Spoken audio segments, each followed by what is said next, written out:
Realtors, market snapshots can be some of the most effective ways to keep long-term lead nurture and stay top of mind for your clients, your homeowners, and new leads that come into your system that are looking for homes in a specific neighborhood. So today I'm going to show you exactly how to set those up the right way inside of Lofty, so that way you're giving people exactly what they want to see and there's no fluff and no BS in between. So let's go ahead and jump right into it.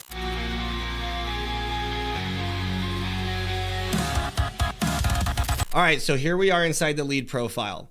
All right, so there's some things are going to look a little bit different, especially if you're on an older version of Lofty. We've got a lot more tabs here now. And the market snapshots have now gone under automations with the lead property alerts and market reports and the homeowner agent report. I'm going to do a video on each and every one of these, but today we're focusing on the market snapshots and why those are important for almost every single lead that we have, especially our homeowners and our sellers, okay? So when you first get to the lead profile, you're going to see that you're going to be in the overview section. So you want to make sure that you hover over automations here in the middle section and go ahead and click automations, and it's going to bring you to this page. To add the market snapshot, it's super simple. You're just going to click new snapshot here. It's going to bring you to a map that looks very similar to the property alerts because it's the same platform, but now we're looking at sold data as well, not just new and on the market data, right?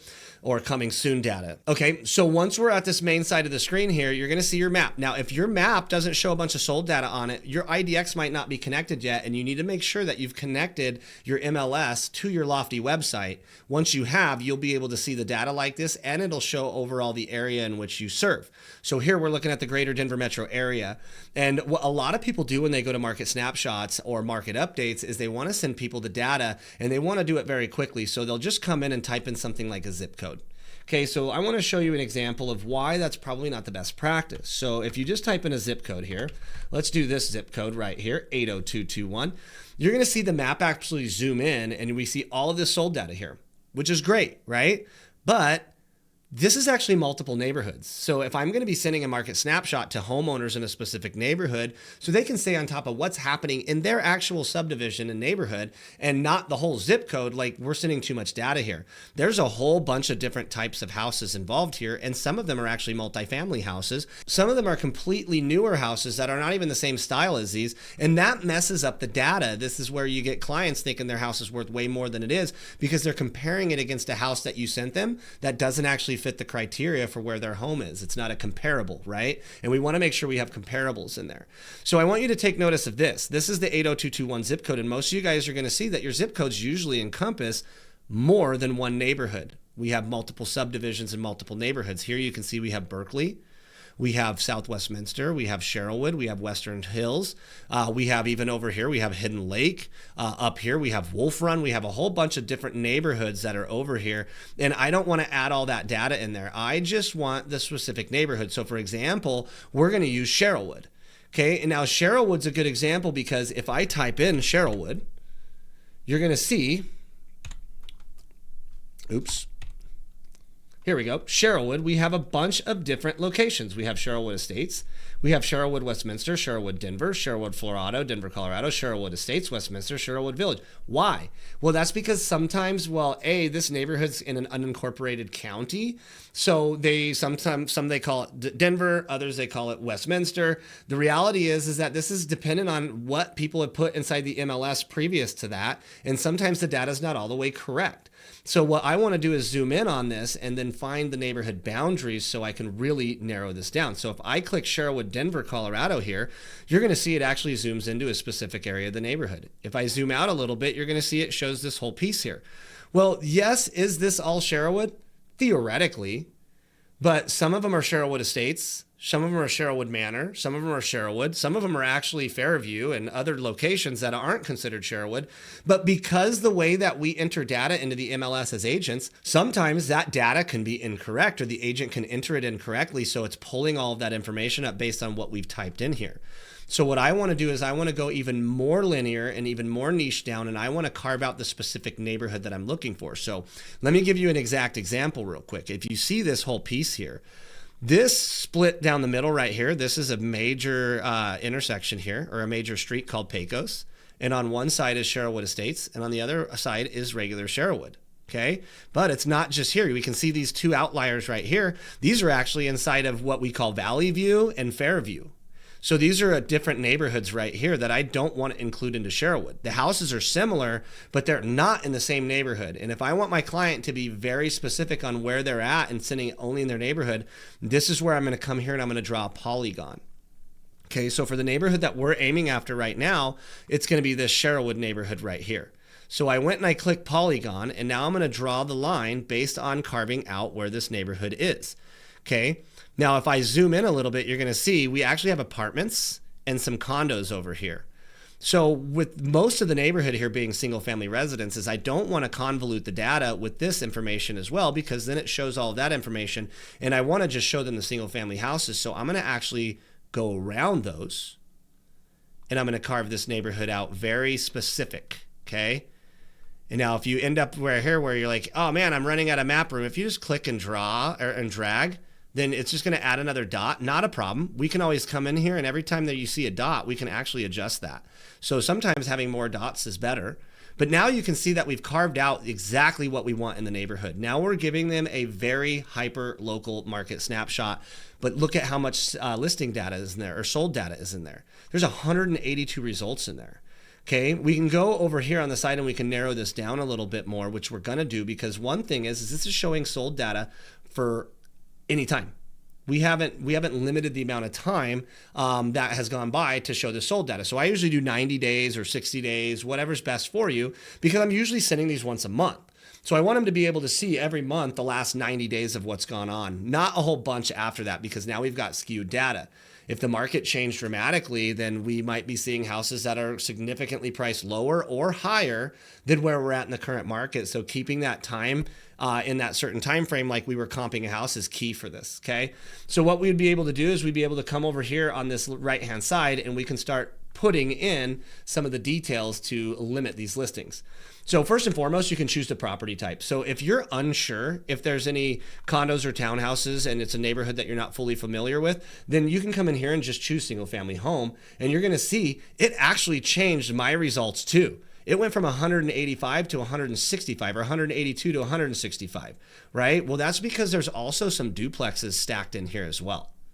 Okay, so we got to be very cautious about how we're doing this. So I would always choose my property type based on the person I'm sending the listing to. If they're in a single family home and we want to monitor single family home sales, then let's just choose that as a property type. The next thing is the listing status. So by default, we're just going to see sold data. But when I think of a market snapshot, at least in my opinion, I want to send them everything. So let's grab active, coming soon, and pending, or you can just select any and it'll show all of it. Okay, so now here we are. We've got all the listing data that we want to show them. They're going to get a full market snapshot, but once again, what about our time frame? So by default, a lot of people are going to go here to the sold date, and they're going to go try to pick a sold date, and they're going to realize, well, wait, now I have to choose a specific date. So if I come back here 90 days and I choose like November 4th, and then I go to February 3rd and I select this, it's going to show me that data for the last 90 days. But when I go to send this once a month, guess what's going to happen? They're only going to get the data from November 4th to February 3rd. It's not going to update to the next 90 days. This is a big trap I see a lot of people fall into, where they're like, man, I sent these market snapshots, but it's always the same data. This is why, because we chose that specific date. So you want to clear out both of these, and you want to actually drop down one more box and go to days sold. And on days sold, we can choose less than. If you hit advanced, you can choose more than. So you can choose more or less than, but I usually choose simple, and I just say less than 90 days or less than 60 days, whatever you want. Now it's going to just only show data. Every time it pulls the market snapshot to send it to the client, it's only going to give them 90 days worth of data. So now when I'm sending them a market snapshot every month, it shows 90 days from that time I sent that, and they can watch everything kind of evolve as we go through. Okay, so we've selected that, and that's pretty much it. You can obviously drill way farther down if you want to. There's so many options on here, and one thing I want to note is that if you notice that there's options that are on here or that are not on here, but they're available in your MLS, well, Lofty can add these for you. You just need to go ahead and click this question mark here, start a chat with support and tell them, hey, I've noticed that my MLS has this option in here for filtering results, and it's not in Lofty. Can you please add it? They'll go ahead and add it. This is key, because I hear a lot of people tell me all the time, like, oh, Lofty can't get as linear as I want to get on my MLS, so I just send people listings from my MLS. That's fine. But if your goal is to bring people to your website and to get your website very active online so it's easier for people to find you and Google recognizes your website as active so it's more likely to recommend it and rank it, then sending people to the MLS is counterintuitive to what your goals are. And I want you guys to get that traffic. Right? As we go through this new ecosystem of the internet with AI and stuff, the more traffic on your website, the more relevant it is, the easier it's going to be to show up in people's AI recommendations. And that's what we want. So if you don't have those settings in Lofty, then you just need to contact Lofty to have them added. So you just want to go through your MLS and make sure that whatever it is that you're trying to niche down in and filter down to is available in Lofty. Just make a list of that, send it to Lofty support, they'll add it. And now you can keep people on your website and you can keep people on your app. And this does very good things for your discoverability online. Okay. Once you've got this entirely set up to exactly how you want, we can just go over here and click next. Then we're going to go ahead and give it a name. So I just type in Sherwood Market Snapshot. Okay. Very simple. It's exactly what it is. We're going to copy that. We're going to go ahead and we're going to put it as the subject. So if we leave the subject blank and you hover over this, it says it's just going to be automatically populated from the automated emails templates. So it'll probably say something like Market Snapshot for this area, where I just want to make it say Sherwood Market Snapshot. You can also make it a little bit more personal. If I want to move my cursor over there and insert the lead's first name as a variable, I can do that, or I can copy it and then bring it over to where I want. And now it'll say, hey, lead first name, here is your Sherwood Market Snapshot.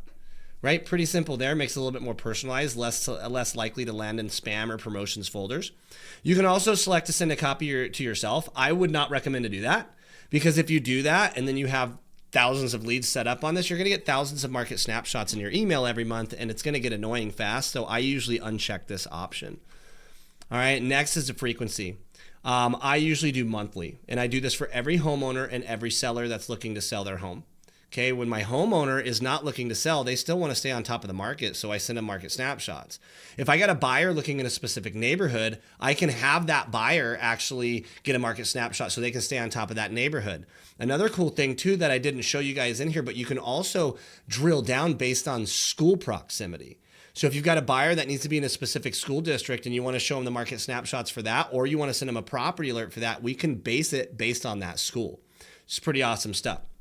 So like I said, I usually send these monthly. If my seller is active and they're ready to go on the market anytime and they're just wanting to make sure that they stay on top of the market, we can do weekly or bi-weekly. But otherwise, I think anything else is just too much. And then people stop opening it. And then Lofty's actually monitoring now with their newest update that if somebody is getting property alerts or market snapshots and they're not opening them, then Lofty will automatically throttle that back down to protect your email reputation. Out the front, that might sound like it's an issue and you don't want people doing that, but it's really in the best interest of protecting your marketability and your email deliverability rate. So I actually like this update from Lofty, so we don't have to manually go through and see who's not opening our updates or our emails and manually unsubscribe them or pause them. Lofty's going to monitor this for you. So if they stay vacant for a while, then it's going to slow that down or even stop it completely. If they increase their activity and it's like a very only a monthly thing and they're opening that monthly email multiple times, they might increase that to bi-weekly because they're seeing that lead activity. So it's pretty cool AI stuff that Lofty's got going in the background that nobody else is doing right now. So once we've got everything scheduled out, what day you want to send it, whether the AM and the PM, you just click save.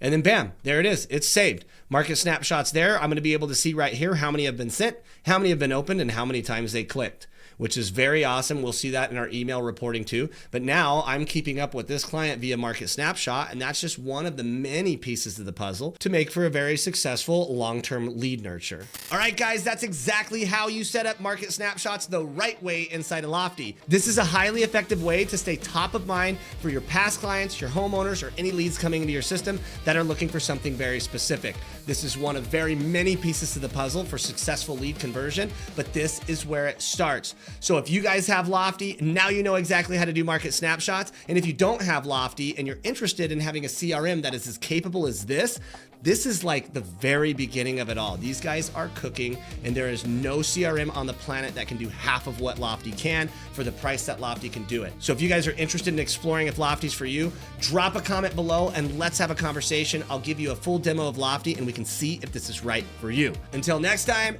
Keep going on that CRM journey. It's the best thing that you can possibly do. It's the reason that I can stay consistent and predictable with my business, and I owe it all to Lofty and all of the awesome updates that they're doing. And I'll catch you guys on the next one.